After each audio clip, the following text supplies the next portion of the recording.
الحمد لله رب العالمين وأشهد أن لا إله إلا الله ولي الصالحين وأشهد أن محمدا عبده ورسوله صلوات الله وسلامه عليه. Respected brothers and sisters in Islam, Allah subhanahu wa ta'ala says in the Al-Quran, Ya ayyuha alladhina amanu, addressing the believers, ittaqullah, you should fear Allah, wa dharu ma baqiya min al-riba, you should abstain from involving yourself in usury, in riba, in interest. This is very, very important for each and every one of us, because each and every one of us has a part to play. That is why the Prophet Muhammad sallallahu alaihi wasallam says in the hadith, "Riba sab'una huban." Riba is divided into 70 categories. There is the highest of riba, which is what? Usury, interest, give it any name that you want. And there is the least, that means the last of the 70. So they are in 70 categories. Koroko, whatever you can call it. They are in 70 categories in accordance with the Prophet Muhammad sallallahu alaihi wasallam. And he's saying that the sin of someone who has involved himself in the lowest of these 70 is just like someone who had intercourse with his own mother. So if the sin of someone who has now got involved in the list of all these 70, the lowest of all, then what do we think about the one who has actually arrived at the highest? May Allah protect us. Then Allah subhanahu wa ta'ala warned us that the riba is very dangerous, and Allah subhanahu wa ta'ala is so angry with anyone who involves in riba, to the extent that he says, وَإِن لَمْ تَفْعَلُوا, if you don't abstain, فَأَذَنُوا, then you should know that you have declared war on Allah and the Prophet Muhammad sallallahu alaihi wasallam. Then since we are human, we may or might have involved ourselves in riba in the past. Then when we hear that riba is dangerous, is a sin, one of the big sins, then we decide at that time to repent. Then Allah subhanahu wa ta'ala is saying, فَمَنْ جَاءَهُ مَوْئِذَةٌ مِنْ رَبِّهِ, he who, whenever the warning comes unto him from his Lord, that when you hear the call, فَانْتَهَا, then he stopped or he abstained at that time, فَلَهُ مَا سَلَفْ, then all the riba that he had got involved in the past, Allah had forgiven him. وَأَمُرُهُ إِلَى اللَّهِ, his situation is in the house of Allah subhanahu wa ta'ala. So it is not the issue of you not being sinful. We all commit sins, but whenever you hear that the sin is haram, what you are doing is haram, it angers Allah and Allah curses you, then you decide to repent. Then you become the best among those who commit sin. Because Allah subhanahu wa ta'ala himself becomes happy with you, and the angels, they celebrate because you have freed yourself from Satan.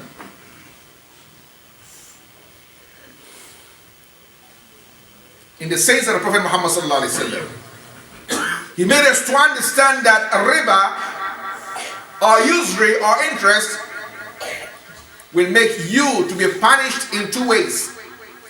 In the world that you are still living in, and also on the day of judgment. In the world, Allah will curse your money. If even €1 is involved in 100 euros, that is halal. They asked one of the Sahaba that if I have halal and haram, that what is the situation? He said, mixing halal with little haram is just like putting a drop of urine in a full bucket of water. Is it clean? No. That drop of urine has made everything to be what? Dirty. So the Prophet Muhammad has mentioned that riba, due to that, respected brothers and sisters in Islam, sometimes we can accumulate a lot of money and the money doesn't make any good to us because there is no barakah. Sometimes you see someone, he has his business and all of a sudden there is fire. Say, someone has come to burn my shop. No. Allah bent your shore from above. Sometimes due to the riba, Allah subhanahu wa ta'ala will give you different type of punishment in this world. And in the grave, the Prophet Muhammad sallallahu alaihi wasallam says that Allah had made or created a special snake. And this snake is waiting for you in your grave. Whenever or when the person is buried, a person who is involved in riba in this world, when he is buried in his grave, the snake appears unto him. And he will say, get away from me. He will say, everyone has abandoned you, but not me. I am your money, I am your wealth. And that snake will continue punishing him in his grave until the day of judgment. May Allah protect us. Then again, the Prophet Muhammad had mentioned that he had a dream. And within this dream, we know that the dreams of the prophets is a revelation. That he saw the people of Riba swimming in a pool of blood. Whenever they come out, they're trying to get out of the stream. They are pushed back into the stream. As for the day of judgment, you are in the house of Allah when Allah is angry with you. Because you declared war on Allah subhanahu wa ta'ala while you were alive here in this world. Then how are you going to meet Allah? Then we ask ourselves, what are the riba that we are referring to? Please come forward. The person is getting food. Riba are divided into different categories. We mentioned 3 of them. One is when you sell something to someone at a price, and when he is not able to pay, you now go back to him and buy it at a lesser price. You sold it to him at 50 euros, pay me within 1 month, he is not being able to pay, then you come, brother, now the situation is this, I cannot allow you to have it forever. I will buy it from you at 40 euro. So how much are you going to get from him? 10 euro. This is haram. Then riba, where the person tells you, like we do, you put your money in the bank, we all get involved. That is why the Prophet Muhammad sallallahu alaihi wasallam says that it will come to a time that riba will be so common within the ummah to the extent that if you don't get involved in the riba, then you will be affected by the dust. They say it's only 2%. Every month you get 2% within your money. That 2% is haram. Sometimes you don't realize it. We don't realize it. We all have it. Because no one keeps his money at home. We all keep our money or save our monies in the bank. MasterCard, we are all involved in it. Or you buy within this period of time. If you're not able to pay, then what happens? The only thing that will happen is that you pay that small percentage. I read an article from Saudi Gazette. Someone said he was encouraged to take MasterCard, and he had 3 MasterCards in Saudi Arabia. He said within 1 year he paid 990, if I can remember very well, about 990,000 Saudi riyals, which he didn't spend. Because MasterCard, they encourage you. Anytime you want to buy, it's not your money. I'll pay within 1 month. And within that 1 month, money doesn't come. Or before that 1 month, Allah will give you a problem that you need all your money to solve that problem. Then the MasterCard is hanging. Then they give you 10%. You pay for it. Like I'm saying, I'm not blaming anyone. I say we're all involved in that. We only have to try to see how we can advise ourselves. Because something that is causing the anger of Allah will not bring barakah to your money, no barakah in your children, no barakah in your wife, no barakah in your work, no barakah at all. So we keep working day and night and we don't see what comes. Anything that comes goes. But as long as we struggle, while you struggle, then Allah is with you. This is what is very important. While you try to abstain, if even it's difficult for you, you know I'm doing haram, but I'm trying. Or Allah help me to abstain, then Allah will help you. But if you say, oh, it's okay, we are now living in this situation. We cannot. And Allah will make you not to be able.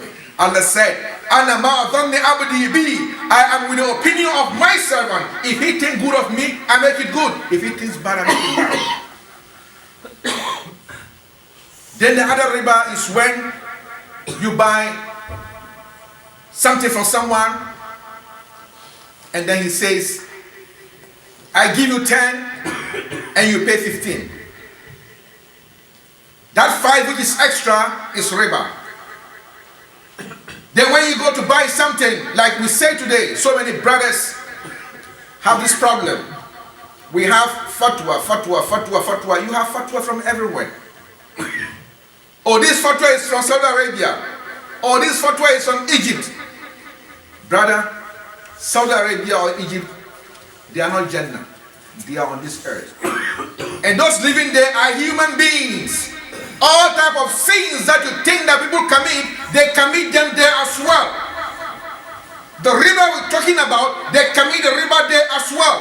So whether fatwa comes from above or comes from anywhere, we only look at the fatwa of Allah and the fatwa of the Prophet Muhammad sallallahu alaihi wasallam. So he tells you that as long as when you rent a house, you pay, let's say, 1,000 euros every month. What if you buy the house? If you buy the house, you pay 1,000 euros a month, but the house belongs to you. And what happens? And then you pay only 3%. You see the game? Here you own the house, and here you only pay rent. Then you tell it because in the future, brother, you don't know what is going to happen in future. You can buy all the houses here in Finland, and after buying all the houses, what happens? There's someone knock at your door. Who is that? That was the story of Sulaiman alayhi salam. They said he had so many wives, and whenever he is going out somewhere, he locked all the gates of the house. None of his wife is supposed to leave the house in the absence of Sulaiman alayhi salam. Then one day he came in and met someone in the house. He said, who are you? He said, I am the one who enters without seeking permission. Then said, then you are the angel of death. Brothers, we don't know. As I'm talking right now, later on we demand dua for each and every one of us for a brother who was informed that he has 3 months to live because he has cancer. In accordance with the knowledge of the doctors, they are saying that the brother had only 3 months more to live. Brother, just think. They tell you have 3 months to live. They, the doctors, are not Allah. The only one who has the life is in the hands of Allah subhanahu wa ta'ala. But in accordance with the knowledge Allah gave to the doctors, when they see a situation of cancer in that sort of form, they know within this period of time, unless by the will of Allah, you have to leave this world. How are you going to leave the world? What are you going to do? That is something different that we're talking about. So if they tell you that you can buy a house and then you pay little by little, and then always there is a percentage, then later on the situation is changed, then your situation is also changed, and so on and so forth. What you have to remember is that, brother, Allah subhanahu wa ta'ala, when he created you, you came into this world while you don't have anything. No shoes, no clothes, no food, no nothing. And you came to acquire everything here. And the one who had given you everything here in this world is telling you, this one is haram and this is halal. If you take the haram, you will meet me on the day of judgment. All you have to do is to abstain. If you know you are involved in riba, the problem is very simple. Stop the riba. You borrowed money from the bank? Yes. You are paying this type of percentage? Yes. You've made an agreement with the bank? Yes. You are in trouble? Yes. Riba is halal? No, it's haram. So what do? Have your intention. Allah, help me to complete this agreement. And after that, I will never go back to riba again. Because the agreement is made. And the Prophet Muhammad says that when you make an agreement, even with a kafir, fulfill it. The situation is simple. What is very dangerous is that you say, oh, I don't care. Or you say, there is nothing I can do. If there is something that you can do, Allah will make you to have nothing to do. You are involved already. So pray to Allah. Oh Allah, relieve me. Allah, allow me to pay this riba, which is on me, that if I don't pay, I have a problem. But Allah, I will never return. So if you are already in the situation, try to wipe it and straighten out. That's why the Prophet Muhammad says, if you give such situation to Allah and you owe while you are still alive, when you die, Allah pay your rent for you. Allah pay your rent. Because deep inside you, you had the intention to pay, but you've not been able to pay. So this is the way that you will treat the situation. So brothers and sisters in Islam, whenever you're going to buy something, make sure you have the money. Be it a car, house, television, whatever. You have the money to pay, pay. The only agreement you can do, which the scholars are saying that the least that they can say, is that you are going to buy something, let's say a television at a price of 1,000 euros, and you don't have 1,000 euros. The shop tells you that you pay 2%. If even it's 0.5%, don't agree. Tell him, I don't want to get involved in this agreement. Then what is the situation? Give me a fixed price. Then instead of 1,000, he tells you, okay, without any percentage, I give it to you at 1,200. Because I have to have patience for you, paying little by little until you are able to complete. This situation is said that it has been agreed, or accepted. Because you've made an agreement with the person from the beginning to pay him 1,200, and there is no percentage, it neither reduce nor increase. This is the situation. So instead of selling it to you at 1,000 because you're not able to pay 1,000 at a go, then he says that pay 1,200 in installments. 2 months, 3 months, 5 months, whatever you agree with him. This is the least that you can do and free yourself. But to go and borrow money to do business, if you don't have it, have patience. It's better you borrow the money from another Muslim brother who knows that you borrowed 10,000 from him, and you will return the 10,000 to him when time comes. But if not, it is not a force. Pray to Allah subhanahu wa ta'ala to enrich you. That's the least that you can do. There are two who have demanded from us to make dua for them today. First one made an ihsan, kindness, shown kindness, and says that the only thing he needs is dua from each and every one of us. May Allah accept his niyyah. May Allah accept his niyyah. May Allah give him what he requests. And may Allah forbid what he has actually asked Allah subhanahu wa ta'ala to forbid him from. And may Allah bless his children and family. And may Allah make things easy for him. The next or the second is a brother who had been informed that he has only 3 months to live. We all know that life is in the hands of Allah. But when a situation is in this way, the brother has kidney cancer. And it was realized not very long. Don't say why, or don't say he doesn't go to medical check or whatever. Kings, presidents, and so on, most of them died through this. Why don't they realize? Because when the time comes, the one who sent you is saying that you are going to leave. Nothing can protect you. Nothing. This brother is living every day of his life now in fear. If you are told that you have only 3 months to live, it's more fearful than Allah to take you tomorrow without telling you. Is that not right? But sometimes you get prepared if you have 3 months. You get more closer to Allah because you are now going. But the Prophet Muhammad sallallahu alayhi wa sallam is saying that you should take medicine. He says seek cure. Don't say that the sickness has come from Allah, so I allow Allah to do whatever he wants. No. Allah, according to Imam Shafi'i, he said, I have 2 doctors. The doctor who is on earth and the doctor who is up. When I'm sick, I seek the doctor from on earth to give me medicine.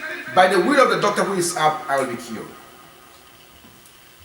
So may Allah cure the brother. May Allah make the 3 months to be 30 years. May Allah subhanahu wa ta'ala extend his life. May Allah subhanahu wa ta'ala remove fear from him.